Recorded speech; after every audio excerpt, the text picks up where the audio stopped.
안녕하십니까? 경기도 수원에서 작은 사업을 하며 먹고 사는 평범한 여자입니다.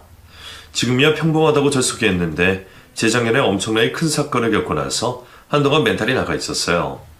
그 사건이 뭔지 몇 자 적어볼 테니 재밌게 들어주시길 부탁합니다. 저는 엄마와 둘이 살았어요. 아빠가 바람난 탓에 이혼을 하고 엄마 혼자 저를 키우셨죠. 아빠는 어떤 사람인지 저도 잘 모릅니다. 제 앞에 한 번도 나타난 적이 없거든요. 저희 엄마가 저를 키우시려고 고생하는 걸 오랜 시간 지켜봐서 그런지 성공에 대한 갈망이 어릴 적부터 컸답니다. 그래서 열심히 공부해서 지식을 쌓고 좋은 대학에 가서 성공의 길을 찾으려고 마음먹었어요. 목적이 분명했기 때문에 제 성적은 항상 반에서 1등이었습니다.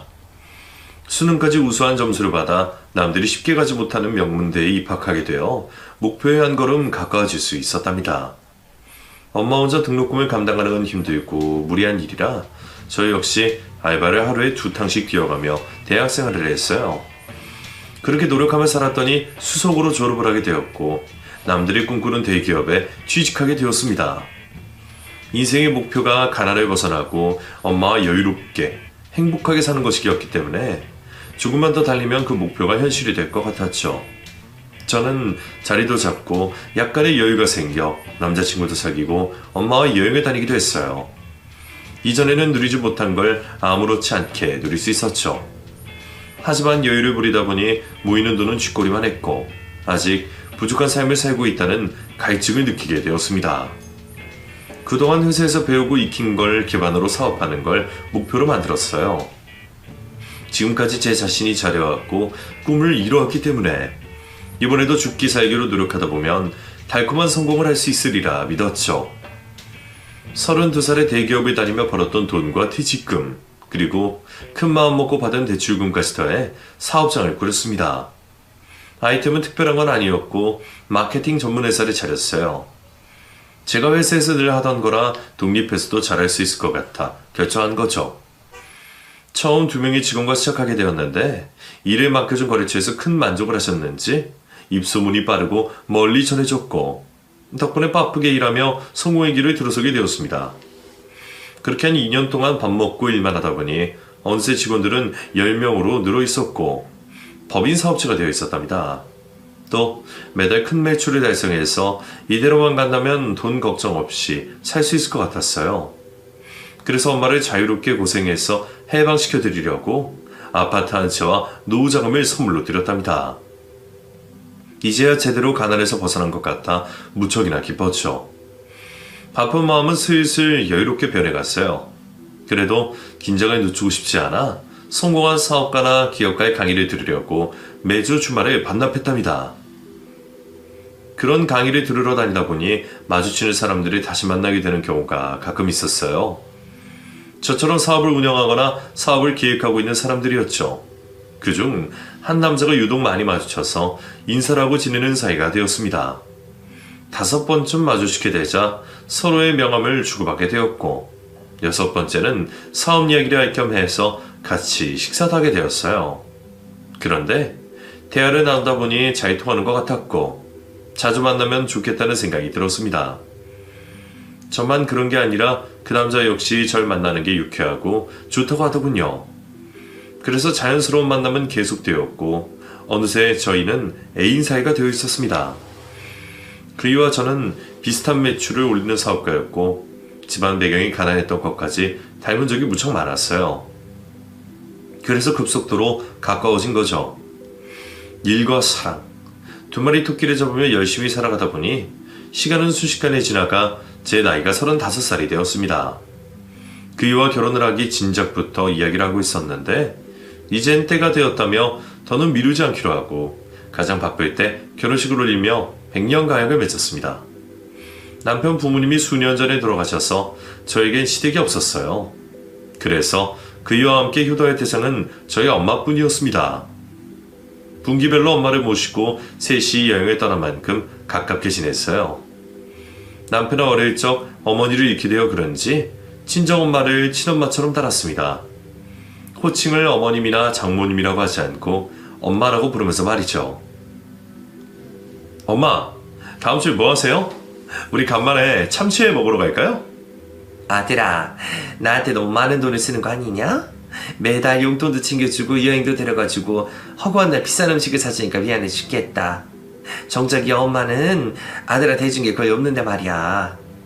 엄마도 참, 우리가 남이에요? 아들이 능력이 되는데 이 정도는 기본이죠. 엄마, 내 사업이 더 잘 되면 전원주택 사드릴게요. 아유, 괜찮아. 지금 사는 아파트도 좋은데 무슨 주택이야? 그럴 돈 있으면 너희들 애기 낳으면 더 좋은 집으로 이사 가라. 우리는 지금 사는 집도 충분해요. 엄마, 잔말 말고 이 사회이자 아들의 효도를 실컷 받으세요.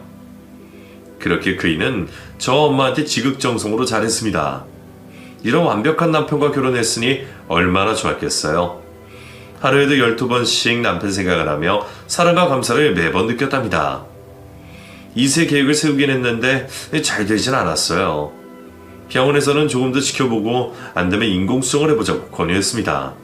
그런데 저나 남편은 사업하기 바빠서 아이를 제대로 키울 수 있겠나 하는 생각이 들어서 자연 임신이 아니면 억지로 아이를 갖지 말자고 결정했답니다.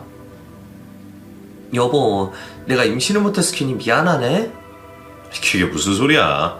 당신이나 나나 똑같은 입장이라고. 우리 둘 다 나이도 있고 바쁘게 일만 하니까 애가 생기지 않는 거야. 여보, 우리 다른 집처럼 억지로 애기 가지려고 하지 말자.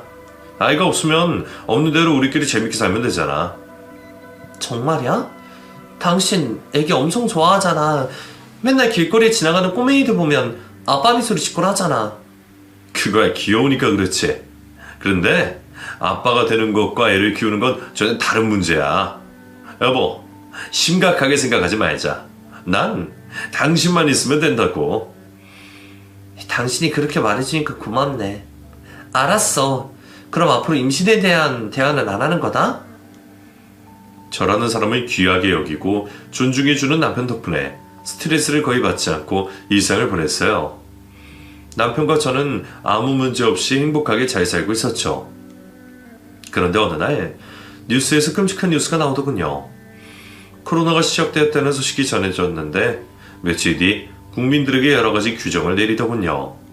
마스크가 필수품이 되고 모임이나 외출을 삼가게 된 지경까지 이르게 되었죠. 그렇게 되니 저희 사업에도 지장이 생겼어요.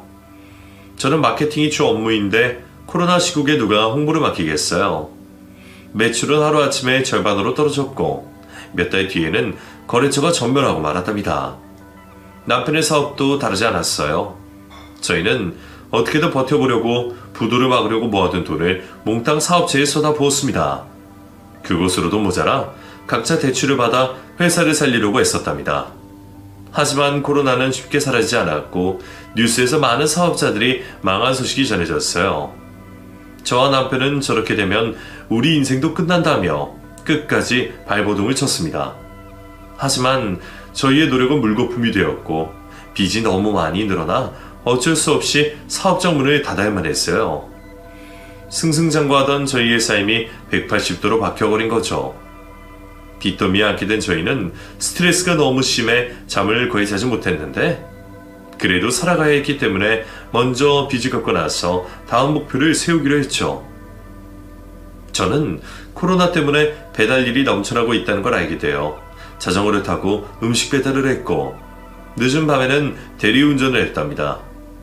잘 나가는 사업가에서 알바생이 된 거죠. 여하튼 저는 빚을 언제쯤 모두 갚을 수 있을지 계산해 보았는데 쉬지 않고 일하면 2년 안에는 다 갚을 수 있을 것 같더라고요. 그때 다시 시작해도 늦지 않을 거라는 희망을 가지고 하루하루를 열심히 살았답니다. 반면 남편은 개미처럼 일해서 언제 그 많은 빚을 갚느냐며 일을 하지 않았습니다. 저와 똑같은 사람이라 생각했는데 전혀 아니었어요. 당신 일 안 할 거야? 언제까지 집에서 놀고만 있을 거야? 공사장에 나가서 벽돌을 나르든 청소를 해서 돈을 벌든 해야 할 거 아니야. 지금 내가 열심히 일하는 거 안 보여? 느끼는 게 없냐고. 여보, 그렇게 일해서 언제 다 갚을 건데? 그리고 코로나 때문에 일자리가 죄다 막혔다고. 물론 일자리가 있어도 당신처럼 배달이나 대리운전은 절대 하지 않을 거야. 사업가 자존심이 있지. 그런 일을 어떻게 하냐? 난 머리로 돈을 버는 놈이라 계속 머리를 써야 한다고. 집에서 노는 것처럼 보이겠지만 이게 다 사업을 구상하고 투자자를 어디서 찾을지 계획을 세우고 있는 거라고. 뭐야, 그럼 대체 없이 맨날 집에서 퍼즐로 자고 놀고 먹는다는 말이야? 여보, 제발 정신 차려. 지금 코로나가 하늘을 찌르는 지경인데 누가 사업 자금을 투자하니? 걱정하지 마. 생활비는 매달 줄 테니까. 나 오늘 토토에서 돈 좀 땄거든. 이것만 해도 당신이 한 달에 벌어오는 돈보다 많다고. 사람이 머리를 써서 돈을 벌어야지. 당신처럼 몸 써서 돈 버는 건 무식한 짓이란 말이야. 지금 나더러 무식하다고 하는 거야? 진짜 심하네. 토토에서 한번 이겼다고 평생 그렇게 돈 벌려고? 이 남자야, 당신 이 집 가장이야. 아이, 잔소리 좀 그만하지.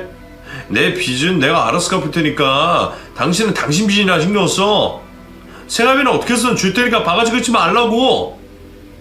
남편은 사업이 망한 후부터 성격이 변한 건 물론이고 성실함과 열정을 잃어버려서 방구석에서 토토복거리나 뚫어져라 보며 술만 퍼마셨습니다. 매일 그런 남편을 보는 게 제 심정을 어찌가 하겠어요. 밖에서는 몸이 힘들고 안에서는 정신이 힘들어서 쓰러질 것만 같았습니다. 6개월의 시간이 지나는 동안 저는 배달과 대리운전을 하루도 쉬지 않고 나갔어요. 눈앞에 빚이 산더미니 편하게 발 뻗고 쉬는 게 되지 않더라고요. 그렇게 부지런히 갚았더니 빚의 3분의 1은 해결이 되었답니다. 아주 조금씩 희망이 보였는데 남편의 폐인 같은 모습을 보면 바로 절망감이 들었습니다. 그이는 술 마시는 날이 들어갔고 한심하게 복권만 보면서 시간을 때웠어요. 당신 또 술이야? 토토하면 술 먹는 게 하루 일상이라니 진짜 한심하고 부끄럽다. 이런 사람과 결혼했다는 게 믿기지 않는다고. 도대체 언제까지 이러고 살 거야? 제발 현실을 받아들이고 분수에 맞게 살잔 말이야. 분소? 참, 당신은 사업이 망했다고 인생이 망한 거라 생각하나 본데 난 빚도 자산의 일부라고 생각해. 이 빚은 다른 사업을 해서 충분히 갚을 수 있다고. 조금 늦게 갚을 뿐이란 말이야. 신용 불량자까지 코앞에 왔는데 한량 같은 소리 하고 있네. 당신 신불자 되면 사업이고 뭐가 아무것도 못해. 아이, 짜증나네. 걱정 좀 하지 마. 내일은 내가 알아서 한다고 했잖아. 그 소리가 하루 이틀이야? 도대체 언제쯤 알아서 할 건데? 요즘 투자자랑 접촉 중인데 아직 넘어오지 않았을 뿐이라고. 여보, 그래서 말인데 장모님한테 돈 좀 빌릴 수 없을까? 사업 종잣돈으로 쓰고 나중에 잘 되면 2배로 갚아드릴게. 헛소리하고 자빠졌네. 당신 행여나 우리 엄마 찾아갈 생각하지 마. 우리 엄마 돈 하나도 없거든? 아이, 그럴 리가. 아파트도 있는 데다 노후자금도 억이 넘게 있는 걸로 알고 있는데 당신이 해드린 거라며? 내가 아예 달라는 말을 하는 게 아니야. 잠깐만 쓰고 나중에 돌려드리겠다는 거야. 부부끼리 이 정도 부탁도 못 들어줘? 뻔뻔한 남편 때문에 한숨이 절로 나왔습니다. 저는 눈을 부라리며 한 번만 더 엄마 재산을 탐냈다간 국물도 없을 거라 경고했답니다. 이에 남편은 치사하고 더러워서 엄마 돈을 건들지 않겠다고 하더군요. 남편은 며칠 동안 조용히 지냈습니다. 물론 일하지 않고 한심하게 집안에서 술을 퍼마시거나 어디 얻어먹을 사람이 부르면 달려나가서 놀고 들어왔죠. 사업이 망한 게 그의 탓이 아니라 코로나 탓이고 저 또한 사업을 말아먹었으니 잔소리하는 것도 한계가 있더군요. 또 토토인지 뭔지로 생활비를 꼬박꼬박 주고 있으니 기다리는 수밖에 없었습니다. 그런데 어느 날 남편이 꿈을 꿨는지 헛소리에 늘어놓았답니다. 여보, 사실은 말이야, 나 얼마 전에 투자자를 하나 꼬셨어. 요즘 내가 밖으로 돌면서 늦게 들어온 게 다 투자자들 만나느라 늦게 들어온 거야. 당신 꿈 꿨어? 어느 정신 나간 사람이 투자를 해. 제발 현실을 받아들이고 노동을 할 생각을 좀 해라. 내 소원이라고. 그러자 그이는 제 말을 무시하고 양손을 펼치며 사업 이야기를 이어갔습니다. 조만간 사업을 재개할 수 있을 것 같아. 코로나 이후 컴퓨터 판매가 늘어난 거 알지? 중국산 컴퓨터를 유통하는 사업을 시작할 생각이야. 대표와 함께 놀고 있던 남편은 저에게 말도 안 되는 소리 계속해서 떠들더군요. 코로나 시국에 어떤 정신 나간 놈이 투자를 하겠다는 건지 믿음이라곤 1도 없었습니다. 누가 투자를 해줘? 지금 너나 할 것 없이 망해가고 있는 세상인데 누가 돈을 주겠다는 건데? 당신, 내 말을 못 믿는구나. 방구석에 처박혔으니까 날 등신으로 갔겠지. 그런데 말이야, 진짜 사업을 재개할 거야. 빠르면 3개월 안에 사업장을 차릴 수 있다고. 안 되겠다. 내가 기획서를 보여주는 수밖에. 이걸 보고도 당신이 나를 무시하는지 보자고. 기획서? 토토 기획서 이런 거 아니겠지? 그는 피 웃으며 저기 사업 계획서까지 보여주며 예상 투자비와 수익금이 적힌 엑셀표를 보여주더군요. 남편이 정리한 문서를 봤더니 완전 거짓말 같진 않았습니다. 그동안 집에서 놀고 먹는 줄 알았더니 이렇게 다시 일어서려고 준비하고 있던 겁니다. 당신 진짜야? 그럼 그동안 이걸 준비하느라 밖에 사람 만나러 나간 거야? 친구들한테 밥 얻어먹으러 나간 게 아니고? 이야, 이렇게 준비했단 말이지? 사업 개설을 투자자들한테 돌리러 나갔던 거구나. 그래, 이 사람아. 이제 좀 신뢰가 가냐? 여보, 내가 빨리 일어나서 내 빚과 당신 빚을 다 갚아줄게. 그리고 당신 사업 다시 할 수 있도록 자금까지 다 마련해 줄 거야. 그러니까 당신은 나만 믿고 따라와. 그게 정말이야? 난 그동안 당신한테 모진 소리만 했는데 미안해 여보. 내가 하도 답답하고 힘들어서 그랬어. 당신이 내 심정을 이해해줬으면 좋겠어. 우리 둘 다 빚더미에 앉아있으니 마음이 조급해서 그랬어. 미안하긴 부부끼리 그럴 수도 있지. 원래 돈이라는 게 그래. 많으면 하하호호 웃음을 주지만 부족하고 없으면 화가 절로 나는 거지. 앞으로 당신 얼굴에 웃음만 보이도록 최선을 다할 테니까 조금만 참고 기다려줘. 그래, 기다린 김에 몇 달 더 기다려볼게. 대신 꼭 좋은 소식을 들려줘야 해. 여보, 난 당신을 위해 무슨 일이 있어도 제기할 거야. 성공해서 전부 다 더 떵떵거리게 해주겠다고. 남편의 말을 듣자 미안하고 고마웠습니다. 그의 말대로 돈이 없다 보니 제 신경이 날카로워진 걸 인정하게 되었어요. 그래서 조급함과 화를 없애려고 억지로라도 웃어가며 하루를 보냈답니다. 그런데 그게 효과가 있었는지 진짜 기분이 좋아지더군요. 그의 사업장을 열기까지 한 달 앞으로 다가오자 가슴이 많이 설렜어요. 아무래도 사업으로 성공의 길을 들어본 적이 있어서 그런지 기대가 크게 되었답니다. 남편은 본격적인 준비를 한다며 집에 거의 붙어있지 않고 밖에서 시간을 보내고 새벽쯤에 들어오거나 외박을 했어요. 사업하다 보면 이런 일이 비일비재해서 별다른 의심을 하지 않고 그를 응원해 주었죠. 그러다 어느 날 새벽에 대리운전을 하고 있던 중 남편을 길에서 목격하게 되었어요. 어두운 새벽이었지만 남편의 뒷모습을 보자마자 그이라는 걸 알아보았죠. 그런데 옆에 같이 있던 사람이 여자인 겁니다. 사업을 준비하다 여자 투자자를 만났을 거라 생각하지만 점점 거리가 좁혀오자 남편과 여자가 다정하게 팔짱을 끼고 걷는 게 눈에 들어왔습니다. 누가 봐도 바람을 피우는 게 확실했죠. 그 순간 눈이 뒤집힌 저는 대리운전을 하다 말고 갓길에 차를 세웠습니다. 고객한테는 잠시 화장실이 급하다고 핑계를 대고 차에서 내렸어요. 조금 전 남편이 걷던 인도를 달리며 바람 현장을 잡으려고 했습니다. 그런데 아무리 뛰어도 인도에는 남편과 상관녀의 모습이 보이지 않았어요. 제가 잘못 본 건가 하고 의심을 했지만 절대 잘못 본 게 아니었습니다. 눈과 가슴으로 바람 피우는 걸 확실히 보고 느꼈으니까요. 현장을 잡지 못한 저는 분노하며 다시 고객이 있는 곳으로 달려가 대리운전을 마무리하고 집으로 돌아갔습니다. 그러자 남편에게서 외박한다는 문자 한 통이 오더군요. 부하가 치밀었지만 확실한 물증이 없으니 일단 그날 밤은 넘어가기로 했죠. 이튿날 밤에 집에서 만난 남편은 뭐가 그렇게 좋은지 휘파람을 불고 있더군요. 얼굴이 화사한 게 아주 그냥 살맛이 나는 것 같았답니다. 당신 뭐가 그렇게 좋아? 휘파람까지 불면서 말이야. 좋은 일 있으면 같이 좀 알자. 좋은 일이랄 게 뭐겠어? 앞으로 사업 시작할 날이 얼마 남지 않아서 그런 거지. 이제 곧 고생 끝, 행복 시작이다. 당신은 나만 믿고 있으면 돼. 나 어제 당신 봤어. 대리운전 뛰고 있는데 인도로 당신이 지나가더라. 정말? 그럼 아는 체하지 그랬어. 몇 시에 어디서 본 거야? 자정 넘어서 시내 사거리 쪽에서 어떤 여자랑 팔짱 끼고 걸어가더라. 둘이 아주 꼭 붙어서 좋아 죽던데. 그 여자 당신 애인 맞지? 제가 어제 본 걸 캐물었더니 남편의 휘파람이 그쳤습니다. 그는 고개를 들어올리며 당황한 표정을 지었어요. 여자랑 팔짱을 꼈다고? 아, 그 투자자? 같이 술 한잔 했는데 취해서 나한테 들러붙더라고. 아무 사이 아니니까 괜히 오해하지 마. 당신도 알겠지만 사업하다 보면 별의별 사람이 다 있는 거 알지? 여보, 나 바보 아니야. 그 정도는 구분할 줄 안다고.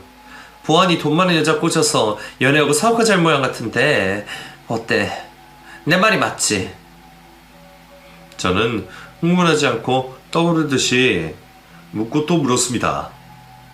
그러자 남편은 궁지에 물린 걸 알았는지 한숨을 길게 쉬며 진실을 고백하더군요. 걸려버렸네. 당신은 역시 귀신이야.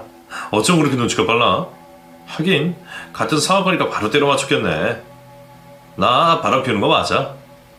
그런데 단순한 바람이 아니야. 이게 다 우리 미래를 위한 짓이라고. 당신이 본 그 여자 부동산 큰손 딸이야. 돈이 너무 많아서 쓸 데가 모자란 갑부집 딸이지. 내가 이 여자 꼬신 데 들일 시간이 무려 6개월이야. 여튼 다음 달이면 사업 투자금을 받을 수 있을 것 같아. 뻔뻔하다 못해 실실 웃어가며 대답하는데 부어가 치밀어 미칠 것 같더군요. 그래서 전 바로 남편의 기싸대기를 날려버렸습니다. 짝소리와 함께 남편의 얼굴이 옆으로 돌아갔고 곧 시뻘겋게 달아올랐답니다. 이 나쁜 자식아, 그걸 지금 자랑이라고 말하는 거냐? 무릎 꿇고 빌어도 모자랄 판에 되려 자랑스럽게 말하는 태도는 어디서 나오는 거야? 네가 상간녀한테 투자받아서 사업이 대박나면 내가 잘했다고 칭찬해줄 거라 생각했냐? 아이씨, 왜 따기를 날리고 지랄이야. 야! 내가 나 혼자 쫓아고 이러는 거야? 나랑 당신 빚을 갚고 새롭게 시작하려고 이러는 거 아니야. 내가 다 알아서 해주겠다고 한 말 잊었어? 난 가장으로서 책임질 거고 사업도 성공해서 다시 떵떵거리면서 살겠다고. 그럼 앞으로도 계속 바람을 피우겠다는 거네. 당신은 이게 정상적이라 생각하는 거야? 이 여자야, 먹고 살려면 무슨 짓을 못해? 사업하는 사람은 다들 이러고 살아. 당신 순진한 척을 너무 심하게 하는 거야? 왜 이래 아마추어같이? 당신도 과거의 사업 파트너들이랑 그렇고 그런 짓을 해봤을 거 아니야. 뭐? 진짜 웃기는 놈이네. 모 눈에는 뭐만 보인다더니. 이 더러운 자식아. 난 그런 파렴치한 짓은 단 한 번도 한 적 없거든? 그래? 그럼 앞으로 당신도 나처럼 살아봐. 돈 많은 투자자 올라서 공사치란 말이지. 이건 비즈니스지 바람이 아니라고. 그의 미친 발언에 다시 한번 따기를 날리며 말했습니다. 이 나쁜 놈. 나더러 돈 많은 남자 꼬시란 소리까지 하니? 진짜 제정신이 아니네. 넌 도라이 사이코야. 참, 깨끗한 척 하기는. 그래, 너 잘났다. 난 이런 식으로라도 올라설 거니까 신경 꺼라. 분노가 치밀어서 그에게 또다시 따기를 날려버렸습니다. 그 여자도 네가 유부남인 건 아니? 이런 개자식이라는 걸 알고 만나냐고. 아이씨, 돌 때리고 그러네. 그 여자는 당연히 모르지. 내가 마누라랑 사별하고 우울증으로 사업을 관둔 걸 알고 있으니까. 내가 그 여자 꼬시려고 죽은 마누라를 잊지 못하는 순정남으로 반년을 연기했다고. 남편은 사업가가 아니라 사기꾼 같았습니다. 전에도 이러고 살았을 거란 생각에 제대로 속았구나 하고 한숨이 나왔죠. 그래서 저는 남편과 이혼을 결심하고 다음 말을 이었습니다. 이 쓰레기 새끼. 너 내가 가만히 두지 않을 거야. 바람 핀 걸로 이혼 소송할 거고 그 여자를 찾아내서 진실을 밝힐 거야. 네 인생이 쉽게 풀린 일은 절대 없을 거라고. 그랬더니 남편이 제 따귀를 날리더군요. 제가 바닥에 쓰러지자 희죽거리며 내려다보며 경고의 말을 짓거렸습니다. 야 이년아, 이게 어디서 나대는 거야? 이혼하자 가면 내가 겁먹을 줄 알았냐? 야, 세상에 널린 게 어쩌고 돈 많은 년들이야. 그리고 뭐? 불륜으로 소송을 하겠다고? 너 요즘 확실한 증거가 없으면 불륜으로 인정받기 어려운 거 모르냐? 그리고 내 애인을 네가 무슨 수로 찾을 건데, 이 멍청한 년아. 네가 그런다고 내가 눈 하나 깜짝할 줄 알았니? 아주 웃기는 년이라니까?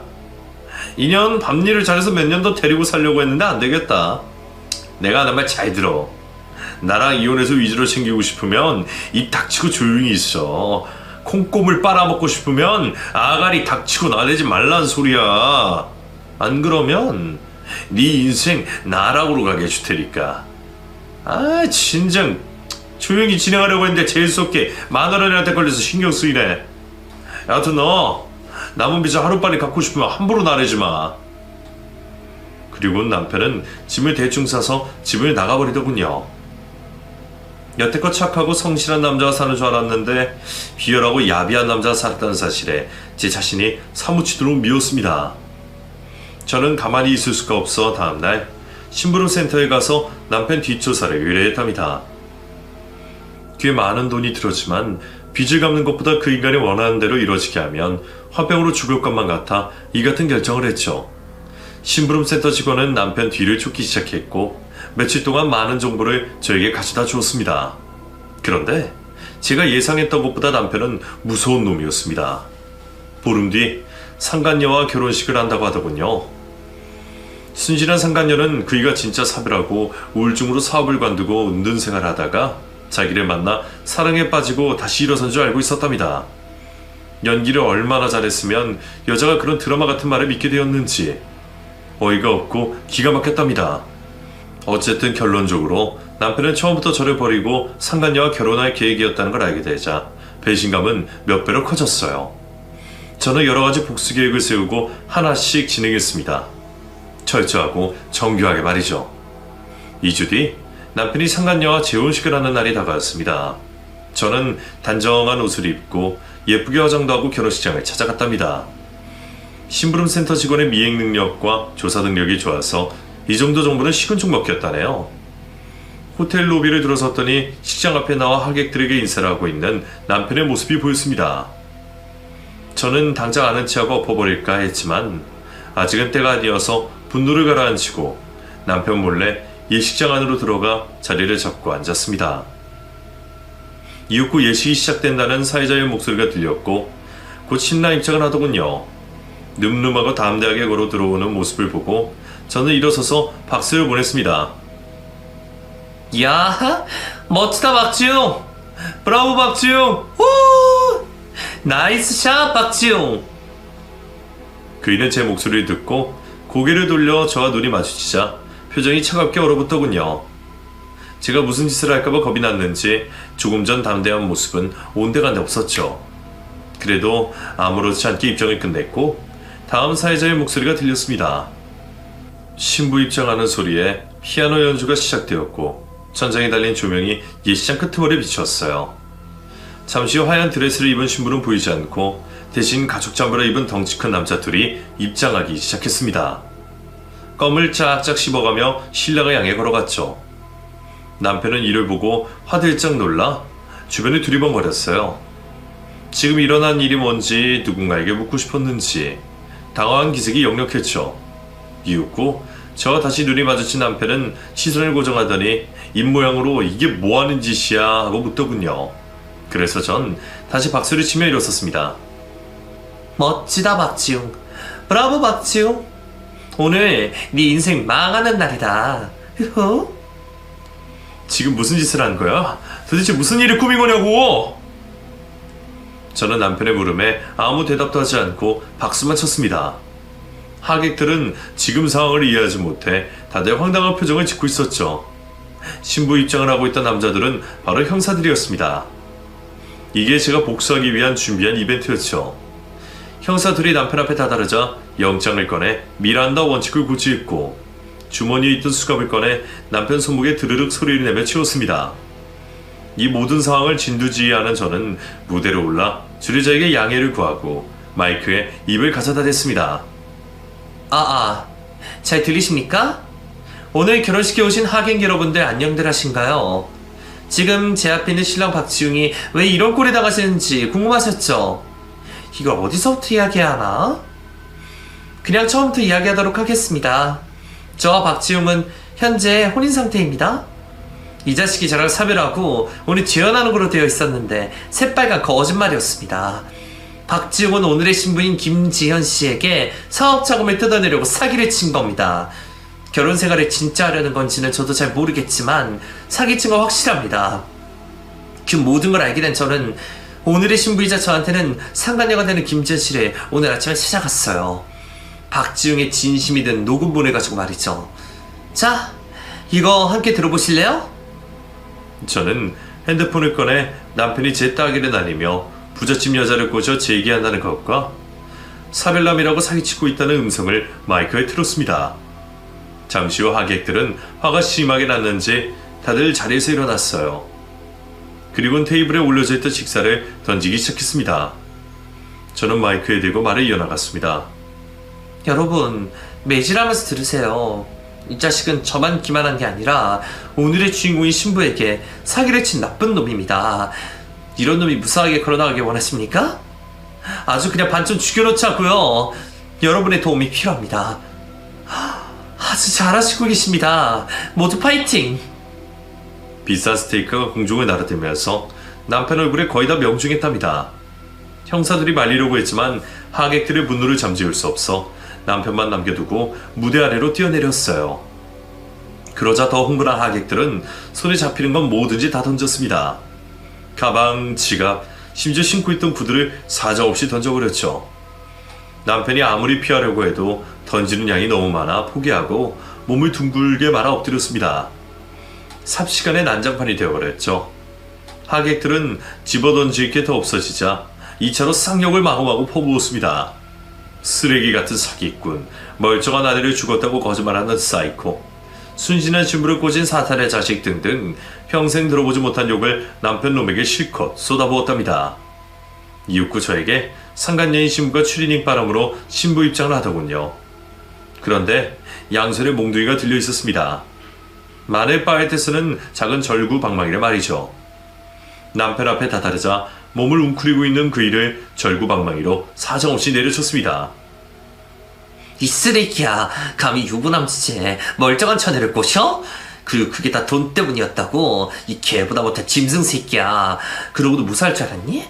너 오늘 제삿날인 줄 알아. 신부가 심하게 때리길래 줄에석에 있던 제가 다가가서 말리지 않고 같이 때려주기 시작했습니다. 백직장도 맞대면 낫다는 말이 있듯이 같이 때려주면 효과가 배로 될 것 같아서 절구방망이를 하나 받아들고 상간녀와 남편놈 등장을 한 대씩 날려주었습니다. 소리가 어찌나 찰지게 나던지 하객들이 흥분해서 자리에서 일어나 기립박수를 보내주더군요. 멈추지 말고 더 하라며 기운을 북돋아 주었답니다.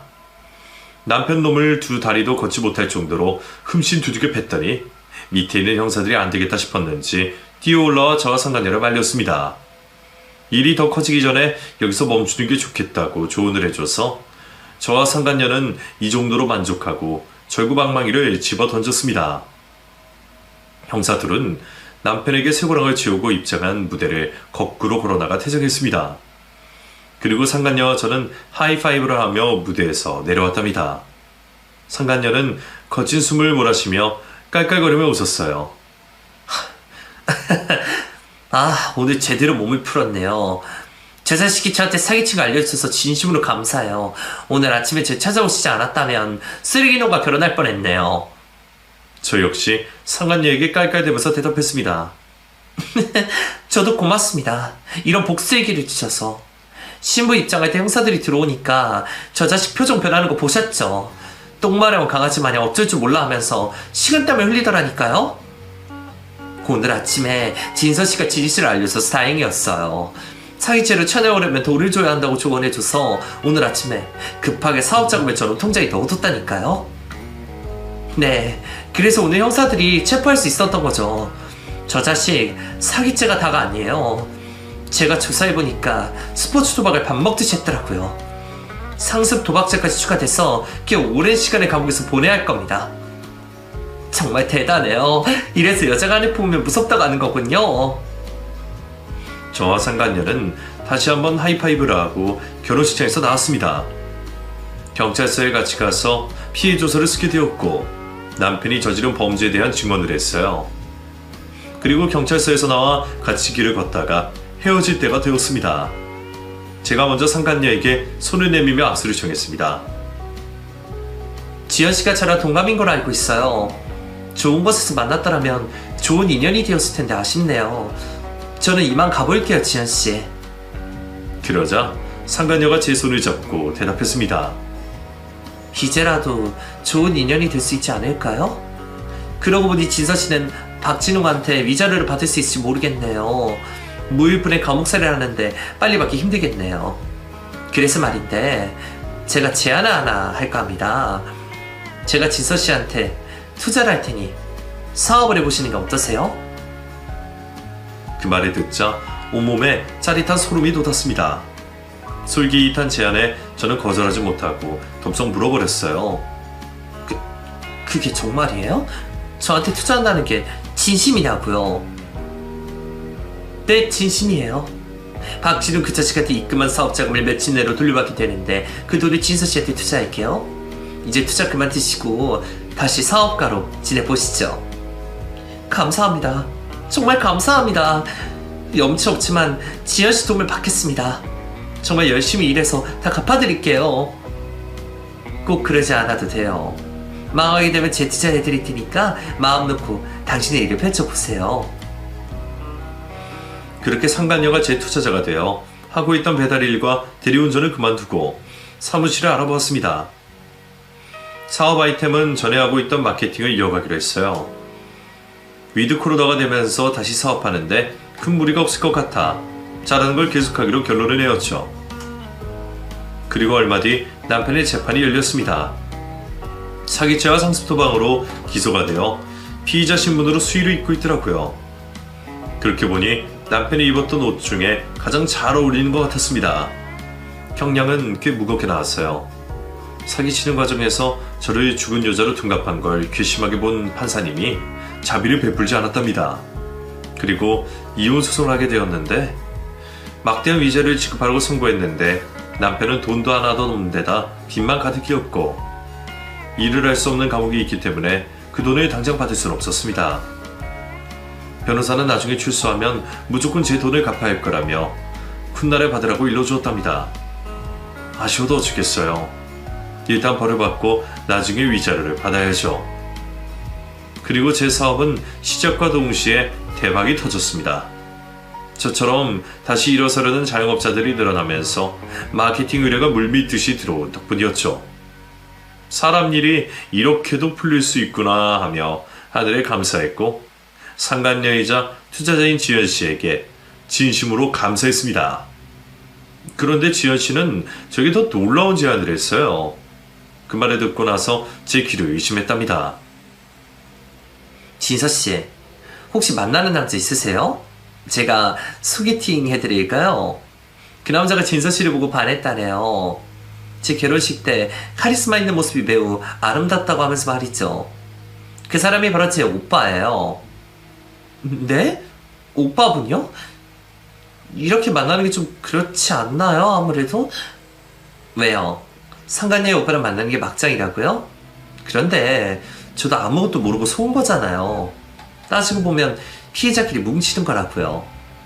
그러니까 잘 생각해봐요.